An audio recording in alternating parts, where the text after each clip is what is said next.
ഭാര്യ ഭർത്താക്കന്മാരുടെ ഇടയിൽ പിണക്കമുണ്ടായി കഴിഞ്ഞാൽ ആദ്യം ചെയ്യേണ്ടത് തലാഖ് ഒന്നാമത്തെ പടി നീ ആ പെണ്ണിനെ ഉപദേശിച്ചു കൊടുക്കണേ. കിടപ്പറയിലോട്ട് വരുമ്പോ അവളോട് പറയണം, എന്തിനാണ് മോളെ നമ്മൾ പിണങ്ങുന്നത്? നമ്മൾ പിണങ്ങിയാൽ നീ പിണങ്ങിയ സമയം തിരിച്ചു വരില്ലല്ലോ. അല്ലാഹു തന്ന ചെറിയൊരു ജീവിതമല്ലേ, എന്തിനാ പിണങ്ങി നമ്മൾ ഇങ്ങനെ വഴക്ക് കൂടുന്നത് എന്ന് പറഞ്ഞിട്ട് നിന്റെ ഭാര്യയോട് സ്നേഹത്തോടെ സന്തോഷത്തോടെ നിന്റെ ഭാര്യയോട് നീ ഉപദേശിച്ചു കൊടുക്കണം. ഒന്നാമത്തെ പടി പെണ്ണിനെ നീ ഉപദേശിച്ചു കൊടുക്കണേ. ചുരുക്കി പറയാം, ഉപദേശിച്ചിട്ടും അവളുടെ പിണക്കം മാറിയില്ലെങ്കിൽ രണ്ടാമത് ഭർത്താവ് ചെയ്യേണ്ടത് എന്തെന്നറിയോ? ഖുർആനാണ്. നിന്റെ കിടപ്പറയിൽ നിന്ന് അവളെ മാറ്റി കിടത്തുക എന്ന് പറഞ്ഞാൽ ഒരു റൂമിലാണ് അവളെ കിടപ്പറയിൽ നിന്ന് മാറ്റി കിടത്തണേ. ഒന്നുകിൽ നീ കട്ടിലും അവളെ തറയിലും കിടത്തുക, അല്ലെങ്കിൽ നീ തറയിൽ ഇറങ്ങി കിടത്തിയിട്ട് അവളെ കട്ടിലിൽ കിടത്തുക. ഒരു റൂമിലാണ്. നിങ്ങൾ രണ്ടുപേരും തമ്മിലുള്ള പിണക്കം ബെഡ്റൂമിന് വെളിയിലെറിയണ്ട. രണ്ടാമത്തെ ഘട്ടമേണെന്നറിയുമോ? കിടപ്പറയിൽ നിങ്ങൾ രണ്ടുപേരും ഒന്ന് അകന്ന് കിടക്കണം. ആ പെണ്ണിനെ ഇറക്കി തറയിൽ കിടത്തണം, അല്ലെങ്കിൽ നീ തറയിൽ കിടന്നിട്ട് പെണ്ണിനെ ബെഡിൽ കിടത്തണം. രണ്ടുപേരും ഒന്ന് അകന്ന് കിടന്നു നോക്കുക. രണ്ടാമത്തെ ഘട്ടം, നീ തറയില്, ഭാര്യ മുകളില്. കുറെ കഴിയുമ്പോ ഒരു 12 മണി കഴിയുമ്പോ രണ്ടുപേരും ഒരിടത്തായിരിക്കും. അങ്ങനെ ഒരു റൂമിൽ അകന്ന് കിടക്കുമ്പോൾ മാനസികമായിട്ട് നമുക്കൊരു വലിയ വിഷമമുണ്ടാവും. അപ്പൊ പിന്നെ ഭാര്യയാണ് വന്നത്, നിങ്ങൾ എന്തിനാ അവിടെ കിടക്കണം, എഴുന്നേക്കി. അല്ല ഭർത്താവ് പറയും, ഇങ്ങനെ കിടക്കണ്ട, എഴുന്നേക്കി. രണ്ടാമത്തെ ഘട്ടം, കിടപ്പറയിൽ മാറ്റി കിടക്കണം. മൂന്നാമത്തെ ഘട്ടം, കിടപ്പറയിൽ അകത്തി കിടത്തിയിട്ടും അവരുടെ പിണക്കം തീരുന്നില്ല, പെണ്ണിന്റെ പിണക്കം തീർന്നില്ല. എന്നാൽ മൂന്നാമതായി നിന്റെ ഭാര്യയെ നിനക്കൊരു അടി കൊടുക്കാം. ഒരു പ്രാവശ്യം അവൾക്കൊരു അടി കൊടുക്കാം. എങ്ങനെയാണ് അടിക്കേണ്ടത്? അവളുടെ ചെകിട്ടത്തല്ല, അവളുടെ കണ്ണിലല്ല, അവളുടെ മുതുകത്തല്ല.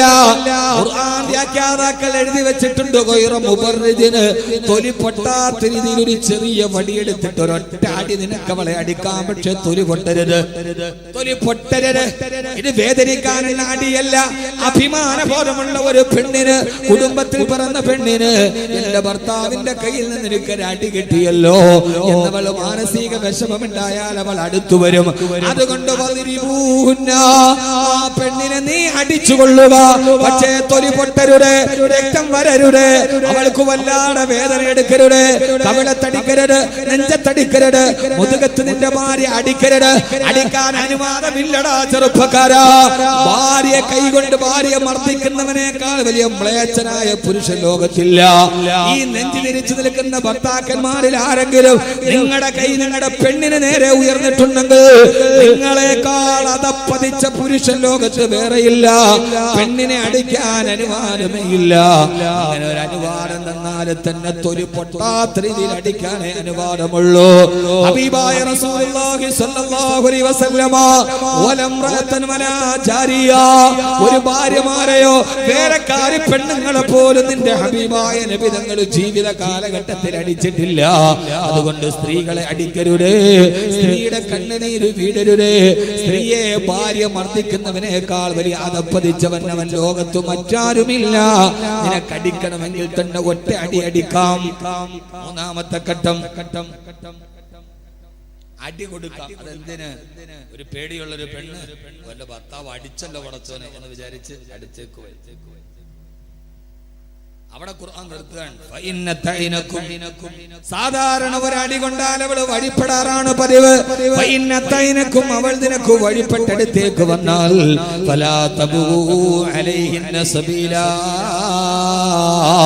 അവളോട് പിന്നെ ദേഷ്യം കാണിക്കരുതേ, അവളോട് അക്രമം കാണിക്കരുതേ.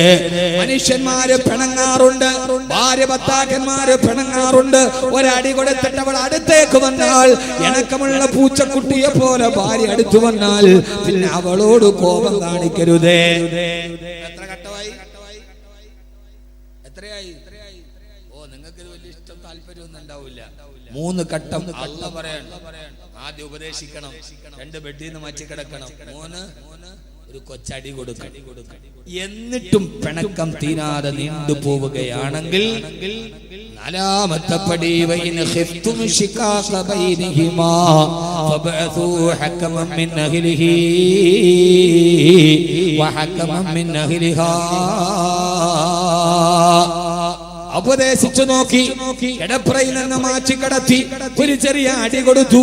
എന്നിട്ടും അവരുടെ പിണക്കം മാറുന്നില്ലെങ്കിൽ ഭാര്യ ഭർത്താക്കന്മാരുടെ ഇടയിൽ പിണക്കം നീണ്ടുപോയാൽ നാലാമത്തെ ഘട്ടം ഏതെന്നറിയോ?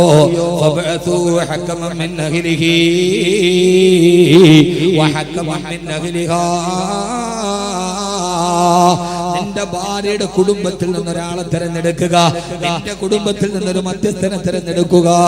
രണ്ടുപേരുടെ കുടുംബത്തിലെ മധ്യസ്ഥന്മാര് വഴി ഒരു ചർച്ച നടത്തുക. വീട്ടിലറിഞ്ഞല്ലോ റബ്ബേ, വെളിയിൽ ഒരാൾ അറിഞ്ഞല്ലോ റബ്ബേ, ഇതുവരെ ഞങ്ങളുടെ ഇടയിലായിരുന്നു, വെളിയിൽ ഒരാൾ അറിഞ്ഞു എന്ന് മനസ്സിലായി കഴിഞ്ഞാൽ ഖുർആൻ പറയാണ് യുരീദാ ഇസ്ലാഹ, ആ ഭാര്യ ഭർത്താക്കന്മാരിടയിൽ കൂടിച്ചേരണമെന്ന് റബ്ബ് തീരുമാനിച്ചിട്ടുണ്ടെങ്കിൽ മധ്യസ്ഥന്മാരുടെ ചർച്ചയോടുകൂടി ഭാര്യ ഭർത്താക്കന്മാരുടെ പിണക്കം അവസാനിച്ചവർ ഒന്നിച്ചാകും. എന്നിട്ടും അവസാനിച്ചില്ലെങ്കിൽ, മധ്യസ്ഥന്മാരെ ചർച്ച ചെയ്തിട്ടും അവസാനിച്ചില്ല, എന്നാൽ അഞ്ചാമത്തെ പടിയായി ഭർത്താക്കന്മാരെ ആദ്യം അനുവാദമില്ല തലാക്ക് പറയാൻ ഉപദേശിക്കണം, അറ്റിക്കടത്തണം, അടി കൊടുക്കണം, പൊട്ടാത്താടി, പിന്നെ മധ്യസ്ഥന്മാരെ കൊണ്ട് ചർച്ച നടത്തണം. നാല് ചെയ്തിട്ടും ഈ പിണക്കം തീർന്നില്ലെങ്കിൽ അടുത്തതായി നീ എന്ത് ചെയ്യണം? അടുത്തായിട്ട് എന്ത് ചെയ്യണം? അടുത്തതായിട്ട് നീ അവളോട് ഒരു തലാക്ക് ചൊല്ലണം. അഞ്ചാമതാണ് തലാക്ക് വരുന്നത്. ആളുകളോട് പറഞ്ഞു കൊടുക്കും നിങ്ങൾ, സ്ത്രീപക്ഷവാദികളോട് പറയും നിങ്ങൾ, ഫെമിനിസ്റ്റുകളോട്, സഹോദരിമാരോട് നിങ്ങളുടെ തെറ്റിദ്ധാരണയാണെങ്കിൽ മുത്തലാഖ് എന്ന് പറഞ്ഞാൽ 3 തലാക്ക് ചൊല്ലിയിട്ട് വിടാനല്ല, വിവാഹമോചനത്തിന് ഖുർആൻ പറയുന്ന മാനദണ്ഡം. അഞ്ചാമത് നീ ഒരു തലാക്ക് ചൊല്ലണേ. തല്ലക്ക് തുക്കി നിന്നെ ഞാൻ തലാക്ക് ചൊല്ലി.